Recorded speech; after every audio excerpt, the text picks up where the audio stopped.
Arrests continue in Bangladesh despite India's stern message on attacks There on are minorities. protests also that have After erupted, Chinmoy Krishna because Das, especially two more after the priests arrest were of arrested. Chinmoy Das, a Hindu Chinmoy monk Krishna leader, Das and then more Brahmachari monks is the bizarrely spokesperson getting of arrested Bangladesh's by the Sanatana police. Jagran And then Manch the at the head Hindu of woman journalist who was Undrikadha warned. in There Chittagong is was sent to jail.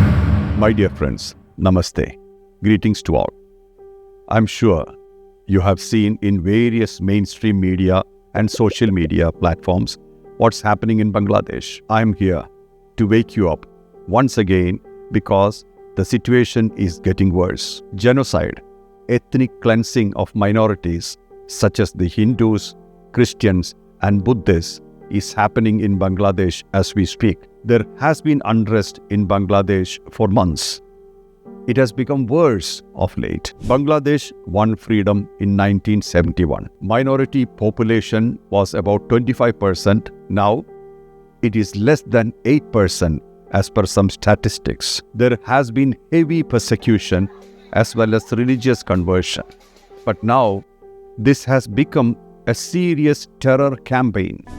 The government, military, police, and the Islamist extremists are suppressing the minority groups, especially the Hindus. And currently, the most active Hindu organization, ISKCON, one of their leaders, important leaders, has been jailed for voicing out concerns about human rights abuses against the minorities there.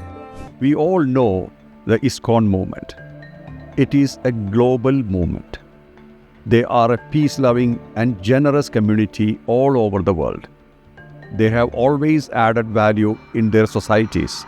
Millions of people are getting food through their charity services. ISKCON has done enough work, including relief work, in Bangladesh too. The key leader of the ISKCON movement in Bangladesh, Sri Chinmoy Krishna Das, has been imprisoned on sedition charges. I'm sure you all know that. Their narrative is that he tied a saffron flag above the Bangladesh flag, which apparently has no evidence. And the Bangladesh government is trying to portray ISKCON as a fundamentalistic organization, which is absolutely nonsensical. As we all know, there are no lawyers ready to represent Sri Chinmoy, as they all have been terrorized, threatened, and one of them even murdered by the radical groups. ইসকনের এই জঙ্গি সংগঠনের নেতা এই চিন্ময় দাসকে যতদিন পর্যন্ত আলিফ হত্যা মামলায় আসামি করা হবে না, আইনজীবীদের আন্দোলন ততদিন পর্যন্ত। Sri Chinmoy is in prison, awaiting trial. He is a vegetarian. The prison isn't providing his chosen diet. Some of his teammates who brought him food were also arrested and imprisoned. There is an absolute violation of human rights. In Bangladesh, as I understand, the punishment for sedition is death. The same law for blasphemy charges. While Sri Chinmoy Krishna Das is in jail, the ISKCON center has been attacked. Their animals, including cows and bulls, were murdered and temples destroyed by the radical groups that reign terror in Bangladesh. My friends, we must make our voice heard. We must speak for those who cannot speak or represent themselves.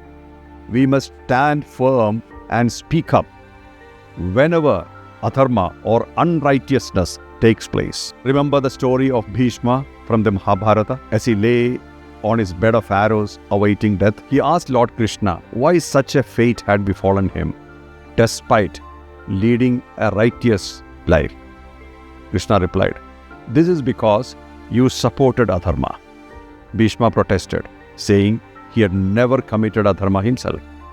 But Krishna explained that by remaining silent in the face of injustice in the court of Duryodhana, he had allowed unrighteousness to prevail. Supporting unrighteousness directly or indirectly by being silent, watching injustice being inflicted on innocent and helpless people is equal to committing the crime.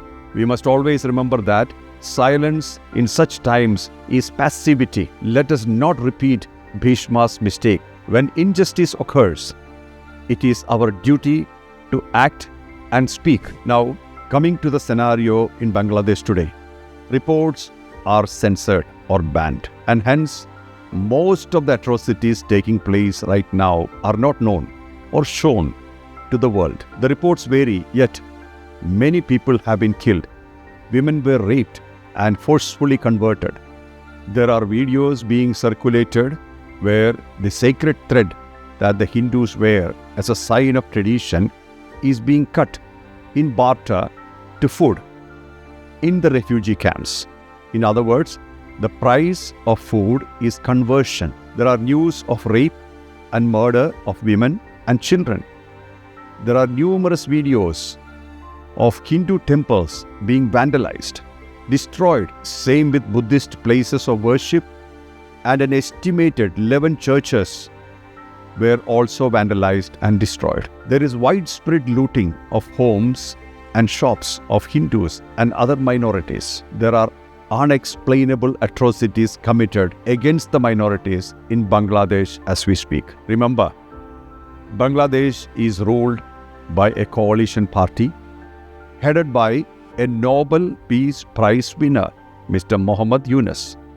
But ironically, there is absolutely no peace in Bangladesh. This is a non-elected interim government, and ever since they came to power, persecution of minorities has increased by many folds. The Bangladesh government should immediately shoulder responsibility for the protection of minorities of their 50-year-old country. Denial of the situation won't work here. Unconditional protection of refugees should be ensured. Taking advantage of the situation and exploiting the helplessness of minorities to forced conversion must stop. This is not a Hindu matter anymore. This is a humanitarian matter, a human rights matter, a human crisis. Professor Muhammad Yunus, a Nobel Peace Prize winner, should know that and call the shots accordingly. This is a wake-up call. All the faith and political leaders must raise their voice for the voiceless, for the minorities of Bangladesh. All the spiritual leaders and religious heads should pull back their followers from committing atrocities on the helpless. Religions should bring peace, not anarchy on earth. Violence will breed more violence. What we sow, that we reap.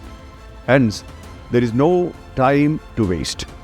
All hands should join together to bring peace, harmony, and a peaceful coexistence. All mouths should chant humanity and a total, unconditional acceptance of one another. It is time. Wake up. Roar for peace. Peace is our birthright. No religion is higher than human beings and humanity. By destroying places of worship, a Pandora's box is being opened. Prevent it. Wounds will bring more wounds. Every religious leader should take responsibility right now. Talk right now. Voice solidarity right now.